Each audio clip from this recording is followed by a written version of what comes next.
Hello friends मैं करबी आपनालोक सकलोলৈকে पुनरबार मोर eighty नतुन भिडिओলৈ स्वागतम जनाइছো। আজি মই যাবলৈ ওলাইছো গণেশগুৰি। অৱশ্যে আপোনালোকে গণেশগুৰি নেদেখা নহয়, তথাপি মই ভাবিলো মই কিনো বজাৰ কৰো আপোনালোকৰ লগত অকমান শেয়াৰ কৰো।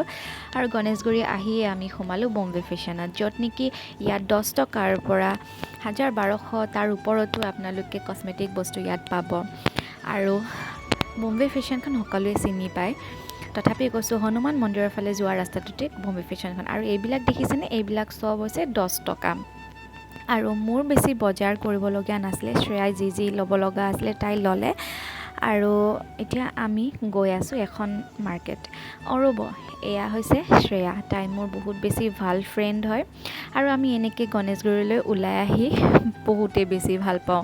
আৰু শ্ৰেয়াৰ ল'বলগীয়া দুটামান কাপোৰ আছিলে, তাই ল'লে। আৰু এতিয়া আমি কাপোৰ কানি লৈ সোমাইছোঁ এখন মাৰ্কেটত। মাৰ্কেট মানে এইখন ব্লাউজ মাৰ্কেট বুলি ক'লেও চাগে ভুল নহ'ব, কাৰণ ইয়াতে ব্লাউজৰ বহুতখিনি আপোনালোকে ডিজাইনৰ কাপোৰ পাব।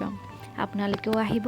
আৰু গৈ আমি সোমালোঁ এখন পাটৰ কাপোৰৰ দোকানত, যিহেতু বিয়াৰ ছিজন আহিছে। শ্ৰেয়াক এযোৰ ইউনিক কালাৰৰ কাপোৰৰ দৰকাৰ হৈ আছিলে, সেয়েহে আমি চালোঁ। আৰু এয়া দেখিছেনে, কাপোৰবিলাক ইমান ধুনীয়াকৈ সজাই পৰাই তুলিছে। ৰিহাৰ পৰা আদি কৰি মেখেলা গোটেইখিনি ইয়াত আপোনালোকে পাব। আৰু খুৰাই চাওকচোন, ইমান ধুনীয়াকৈ এযোৰ কাপোৰ ওলাইছে, ইমান ধুনীয়া কালাৰটো দেখিয়ে মোৰ ল'ব মন গ'ল। পিছে কাপোৰযোৰত ফুলটো ইমান বেছি ভাল লগা নাছিলে কাৰণে শ্ৰেয়াই এইযোৰ নলওঁ বুলি কৈ থৈ দিলে। আৰু এইবিলাক হৈছে বগা যোৰা। আৰু আপোনালোক নাচনীসকলেও ইয়াত আহি বিভিন্ন ধৰণৰ মুগাৰ মেখেলা লগতে ৰিহাও ইয়াতে পাব। বহুত ধুনীয়া ধুনীয়া মুগাৰ মেখেলা, বহুত ধুনীয়া ধুনীয়া ডিজাইনৰ মুগাৰ মেখেলা আপোনালোকে ইয়াত পাব। আৰু দোকানখনৰ লোকেশ্যনটো মই কৈ দিছোঁ, গণেশগুৰিৰ পৰা আহিলে GS ৰোডলৈ যোৱা ৰাস্তাতেই লেফ্ট ছাইডে ব্ৰিজৰ মূৰতে দোকানখন। আৰু শেষত কি আছে, পেট পূজা নহয়নে বাৰু? আৰু আমি এতিয়া পেট পূজা কৰিবলৈ গৈ আছোঁ জন কিটচেনলৈ। আৰু বহুত বেছি চাই মেলি নাথাকিলোঁ, আৰু লাষ্টত আমি অৰ্ডাৰ দিলোঁ। আৰু জন কিটচেন, এই দাদাজনে আমাৰ অৰ্ডাৰটো আনা বুলি ভাবিলোঁ, নহয়, অৰ্ডাৰ দি পেলাই ইমান সময় ৰখি থাকিব নোৱাৰি। আৰু ভোকো লাগি আছিলে আমাৰ, কি কৰিম আৰু ৰখিয়ে দিলোঁ।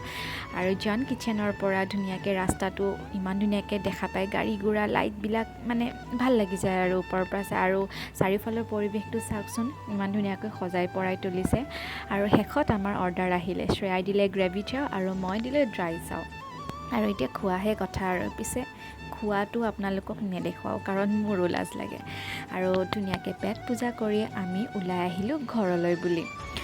আৰু 9টা বাজিলে, বহুত বেছি ৰাতি হৈছে, এতিয়া আমি ঘৰলৈ যাব লাগিব। আৰু ৰাস্তাটো ক্ৰছ কৰোঁ বুলি আমি উঠিলোঁ এস্কেলেটৰত। এস্কেলেটৰৰ পৰা নিশাৰ মহানগৰীখন চাওঁ বুলি ভাবিলোঁ। আৰু আপোনালোকেও চাওকচোন, ইমান ধুনীয়াকৈ ভাল লাগি গৈছে কিবা এটা দেখি পেলাই। বেছি আজি যান জঁটো নাই, যিহেতু কোৱা হয় তীব্ৰ যান জঁটৰ মহানগৰী। আৰু ভাল লাগিলে এনেকৈ গধূলি সময়ত মাইণ্ডটো ফ্ৰেছ কৰিব ওলাই আহি খুবেই বেছি ভাল লাগে। শ্ৰেয়া আৰু মই প্ৰায়ে ওলাই আহোঁ। আৰু শ্ৰেয়া আপোনালোকে আগৰ ভিডিঅ'ত নাই দেখা, তাই মোৰ বহুত বেছি ভাল ফ্ৰেণ্ড, সৰুৰে পৰা আমি একেলগে ডাঙৰ দীঘল হোৱা। আৰু আজিলৈ ভিডিঅ'টো ইমানখিনিতে শেষ কৰিলোঁ। আপোনালোকে ভিডিঅ'টো চাই কেনেকুৱা পালে জনাব কমেণ্টত। আৰু নতুনকৈ অহাসকলে চেনেলটো ছাবস্ক্ৰাইব কৰি যাব।